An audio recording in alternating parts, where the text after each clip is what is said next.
Deuxième partie de cette émission. Je parlais de la soumission.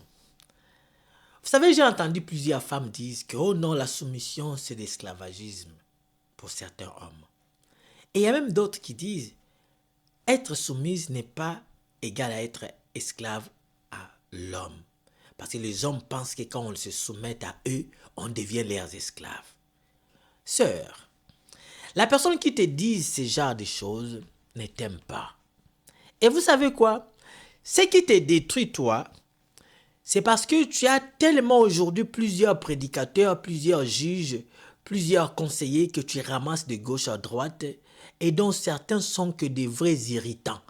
D'autres sont que des personnes frustrées dans leur vie. Alors, qu'est-ce qu'ils font? Ils viennent pour conseiller les autres. Attendez, un frustré va te conseiller quoi? Va t'amener dans un trou. Voilà pourquoi même le grand sage, le roi, Yehoshua, le maître, Yehoshua, Mashiach, donc le Seigneur, donc Adonai, Jésus-Christ, si vous voulez, il a dit, un aveugle peut-il conduire un autre aveugle?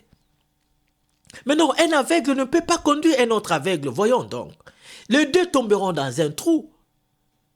Il y a là, regarde, il y a beaucoup de femmes là qui font du bruit. Oh non, la soumission c'est quoi? La soumission ce n'est pas être esclave de l'homme. Ce sont des frustrés. Ce sont des femmes dessus. Ce sont des femmes qui sont prêtes à devenir, entre guillemets, les hommes. Parce qu'elles se disent qu'elles sont fatiguées. Hein? Donc, il y a des femmes là, d'autres femmes que vous voyez là en route là, qui vous conseillent par d'autres qui sont devenus des coachs. Regardez, ils veulent juste vous transmettre la sémence. La sémence qu'ils ont. La majorité des femmes que vous voyez là, elles sont des femmes divorcées. D'autres sont des femmes frustrées, dessus. C'est-à-dire que déjà échouées sur le plan marital. Elles ont échoué dans leur foyer. Et qu'est-ce qu'elles vont vous transmettre? C'est leur frustration. On donne que ce qu'on a. Elles vous transmettent que ça. Vous allez le voir dans tout ce qu'elles vous disent. Alors écoutez, je te dis ceci. Hein? Écoute-moi, je te dis, sois soumise à ton mari si tu tiens à ton mariage. Écoutez, la nature de l'homme, l'homme aime être le chef. C'est sa nature. L'homme veut que la femme l'écoute. Écoutez, toi tu as des enfants, non? Attends, toi tu as les enfants, oui ou non? Admettons que tu as les enfants. Même si tu n'as pas les enfants, tu as les sœurs dans ta vie. Tu as les frères, tu as des petits frères et des petites sœurs. Dans ton quartier, voyons, parlons des enfants. Tu as des enfants. Qu'est-ce que tu aimerais voir avec tes enfants? Qui te respectent, oui ou non? Qui t'obéissent, oui ou non? Tu me diras, ah, mais j'aimerais que mes enfants m'obéissent. Ok, tes enfants t'obéissent, c'est bien. Et ton mari, pourquoi tu ne veux pas l'obéir? Oh non, mon mari, c'est pas mon père. Ah, c'est pas ton père, mais c'est lui qui t'a épousé.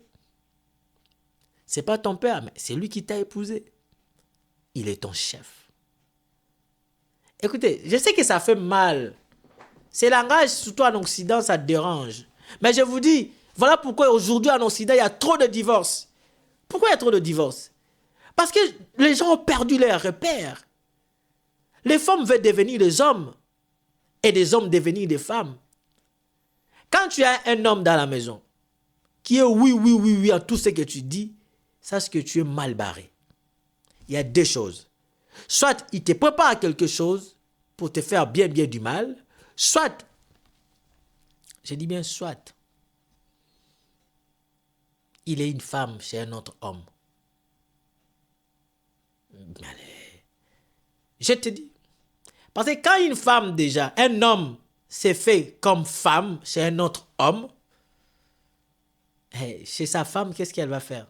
Qu'est-ce qu'il va faire?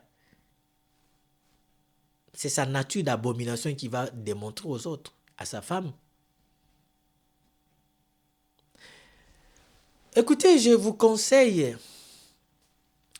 de respecter vos maris, d'être soumise à vos maris pour de vrai. Quand tu es soumise à ton mari, tu ne fais pas ça pour le plaire. Non. Tu les fais pour ton bien. Tu les fais pour ton intérêt. Oh, oui. Je peux te démontrer que quand tu te soumets à ton mari, tu le fais pour ton intérêt à toi et non pour son intérêt à lui. Nous, les hommes, comme on est là, un vrai homme n'accepterait jamais de voir sa femme tout le temps lui donner les ordres. Chérie, tu dois faire ceci. Mon mari, tu vas faire ça. Chérie, fais ceci. Chérie, lave les enfants. Chérie, fais ceci. Chérie, fais... Non, non. Et il y a d'autres femmes, quand l'homme le fait, elle prend ça comme une faiblesse. Et jusqu'à tel point que le jour même où tu diras, ah non, je suis fatigué, chérie, c'est toi, tu peux le faire. Non, tu vas le faire, tu vas voir. Et oui, il y a des femmes comme ça. Et ça a commencé comment? Au début, c'était, s'il te plaît, chérie, tu peux laver les enfants. Tu as appris, tu as lavé les enfants par amour. Deuxième fois, troisième fois, quatrième fois, cinquième fois. Ce sont tes enfants, c'est normal, je ne dis pas le contraire. Mais que cela ne soit pas considéré chez ta femme comme si quelqu'un qui veut te donner les ordres. Et à tel point qu'il te dit un jour, elle te dit un jour, si tu ne fais pas ça, tu vas voir. L'homme n'aime pas les défis. Vous savez, même pour un rien du tout, l'homme peut mal se comporter envers toi. Parce que l'être qu'on appelle homme n'aime pas les défis. Si tu veux vivre bien heureuse dans ton mariage, évite de défier ton mari. Évite de défier ton fiancé. Tu vas être heureuse. Tu vas vivre longtemps. Ok? Ça, c'est mon conseil. C'est à prendre ou à laisser. Si tu veux le mariage, réfléchis à ça. Une femme qui n'est pas prête à se soumettre à son mari, elle n'est pas faite pour le mariage. Soit tu te corriges ou tu restes célibataire. Célibataire encore, c'est mieux. Hein? C'est mieux.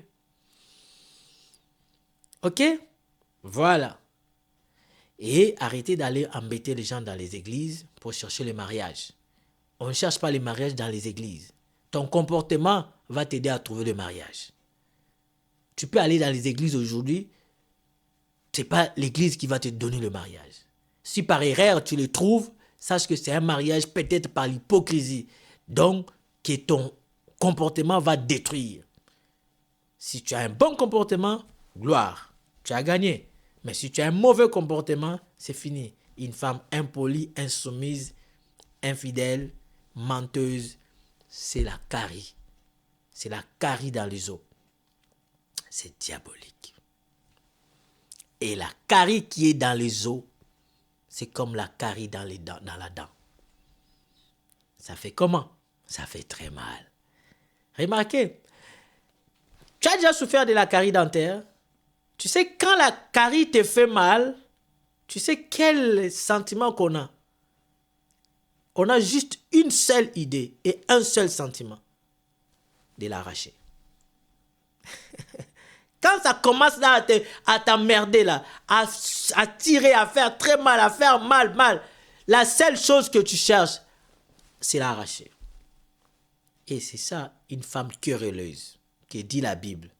C'est comme la carie dans les os. Et là, dans les os, c'est encore pire. Et la carie dans la dent, il faut l'arracher, jeter. La carie dentaire, le comportement d'une femme querelleuse, insoumise, il faut l'arracher. On va t'arracher où? On va t'arracher dans le mariage. Voilà pourquoi la Bible dit, femme sage bâtit sa maison et femme insensée la détruit par ses propres mains. Pas par les sorciers, pas par les conjonctures du pays, mais par tes propres mains. C'est pas tes make-up, c'est pas tes maquillages, c'est pas tes formes que tu montres dans des réseaux sociaux qui feront en sorte que tu gardes ton mariage ou bien tu trouves un bon mariage. Non, c'est ton comportement, c'est ce que tu es.